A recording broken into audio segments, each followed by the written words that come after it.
오늘 같이 나누려고 하는 나무는 포도나무에 관한 것인데 이번 묵상하는 내용 중에 유일하게 제가 찍지 않은 사진을 여러분들하고 같이 나누려고 합니다. 오늘 나누려고 하는 사진과 글은 대전에서 사역하시는 김홍한 목사님 페북에 올리신 그 사진과 글을 보고 제가 설명하고 묵상하는 것보다 이게 너무 여러분들한테 도움이 될 것 같아서 허락을 받고 옮겨왔습니다. 일단은 목사님이 만드신 포도나무로 만드신 십자가 사진입니다. 여러분들이 지금 보고 계시는 것이고요. 그 십자가 사진 밑에 목사님이 쓰신 글을 잠시 제가 여러분들을 위해서 읽어드리도록 하겠습니다.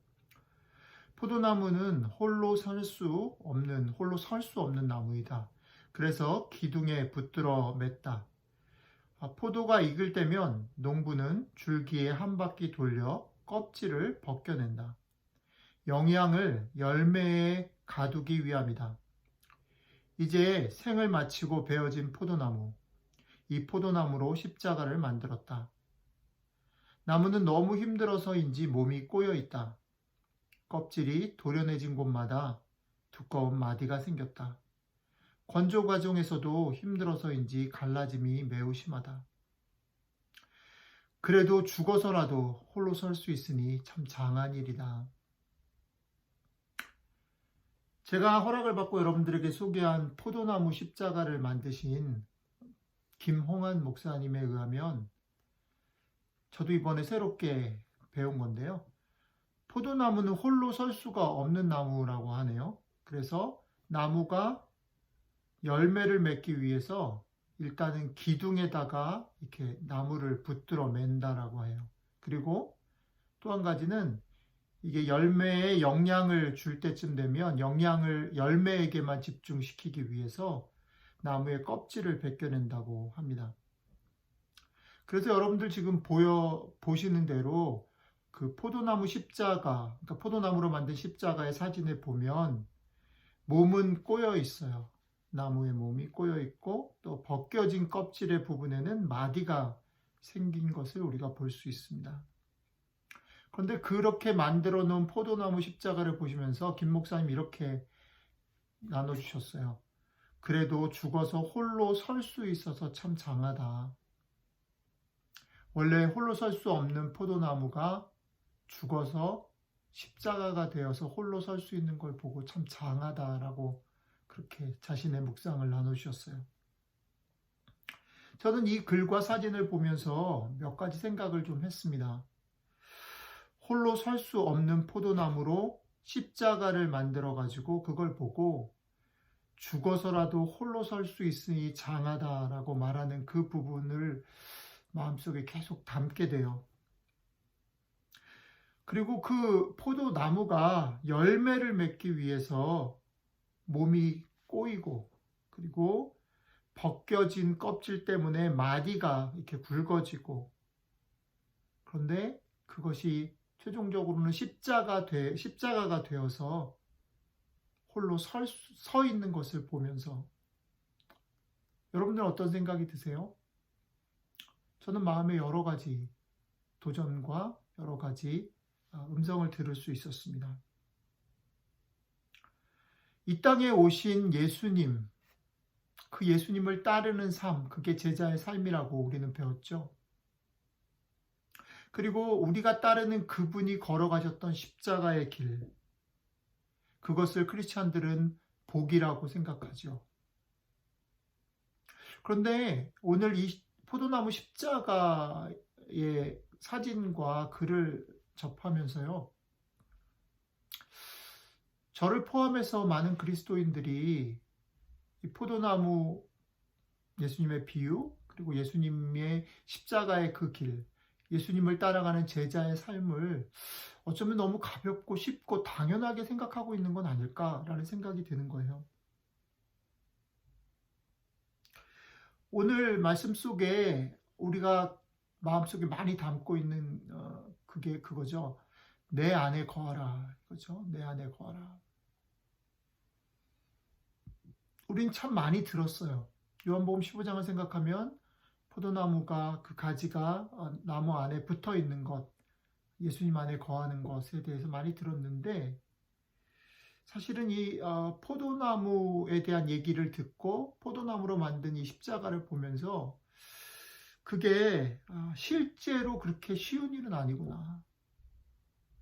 주님 안에 거한다라는 게 그렇게 간단한 건 아니구나.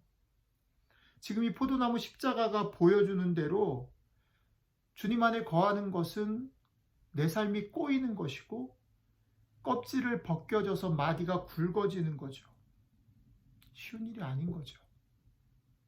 열매를 맺는 것, 주님을 따르는 제자의 삶을 사는 것, 간단한 일이 아닌 거죠. 그런데 우리는 너무나 쉽게 포도나무 그러면 포도 열매를 떠올리고 그 열매를 풍성하게 맺는 것을 기대하고 너무나 가볍게 그래 그러니까 주님 안에 거해야 해 거하게 해주십시오 라고 기도하거나 다짐하죠. 그러나 오늘 여러분들과 좀 같이 생각해 보기를 원하는 것, 제 마음속에 울림이 오는 것은 그 길이 어쩌면 내 몸이 꼬이는 일이고 내 껍질이 벗겨지는 일이고 그래도 열매를 맺기 위해서 견뎌내야 되는 일이구나. 그리고 그것은 우리에게만 요구되어진 길이 아니고 우리 주님이 몸이 꼬이고 껍질이 벗겨지는 그 길을 십자가의 길로 가셨구나. 주님이 그렇게 가심으로 그 십자가와 함께 우리가 홀로 설 수 없었던 우리가 설 수 있게 되는 거구나. 포도나무는 원래 홀로 설 수 없는 것인데 죽어서 십자가가 됨으로 홀로 설 수 있게 되는 것이죠. 여러분들 이 우리의 삶에 중요하고 심각한 어쩌면 평생 동안 우리가 싸워야 되는 이 십자가의 의미, 포도나무의 의미들을 한번 좀 생각해 보시면 좋겠습니다. 오늘은 순서를 좀 바꿔서 마지막에 오늘 우리에게 주시는 요한복음 15장 1절로 8절을 읽어 드릴 텐데요.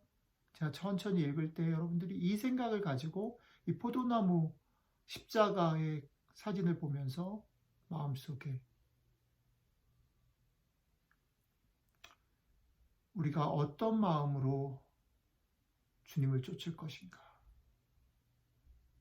우리가 십자가의 길을 같이 감으로 그제서야 홀로 설 수 있게 되는 것, 이 포도나무 십자가를 생각하시면서 말씀을 생각해 보시면 좋겠습니다. 읽겠습니다. 나는 참 포도나무요 내 아버지는 농부라. 물은 내게 붙어 있어 열매를 맺지 아니하는 가지는 아버지께서 그것을 제거해 버리시고 무릇 열매를 맺는 가지는 더 열매를 맺게 하려 하여 그것을 깨끗하게 하시느니라. 너희는 내가 일러준 말로 이미 깨끗하여졌으니 내 안에 거하라. 나도 너희 안에 거하리라. 가지가 포도나무에 붙어 있지 아니하면 스스로 열매를 맺을 수 없음 같이 너희도 내 안에 있지 아니하면 그러하리라. 나는 포도나무요 너희는 가지라. 그가 내 안에 내가 그 안에 거하면 사람이 열매를 많이 맺나니 나를 떠나서는 너희가 아무것도 할 수 없음이라. 사람이 내 안에 거하지 아니하면 가지처럼 밖에 버려져 마르나니 사람들이 그것을 모아다가 불에 던져 사르느니라. 너희가 내 안에 거하고 내 말이 너희 안에 거하면 무엇이든지 원하는 대로 구하라. 그리하면 이루리라. 너희가 열매를 많이 맺으면 내 아버지께서 영광을 받으실 것이요 너희는 내 제자가 되리라. 아멘. 같이 기도하겠습니다. 하나님, 자신이 몸이 비비 꼬이고 껍질이 벗겨져서 열매를 맺으시는 그 길, 십자가의 그 길을 먼저 가신 주님을 기억합니다. 그리고 십자가의 그 길을 주님과 함께 걸어가기에 우리가 홀로 설 수 있음을 참 감사합니다. 주님, 우리가 이 몸이 꼬이고 껍질이 벗겨지는 이 길을 주님 때문에 감당하게 하시고 이것을 가볍게 여기지 아니하며 이것을 두려워하지도 않게 도와주십시오. 그래서 우리가 우리의 삶 가운데 아버지께 영광을 돌리는 열매를 맺는 삶이 되게 하시고 참된 주의 제자로 살아갈 수 있게 우리와 함께하여 주십시오. 감사드리며 예수 그리스도의 이름으로 기도했습니다. 아멘.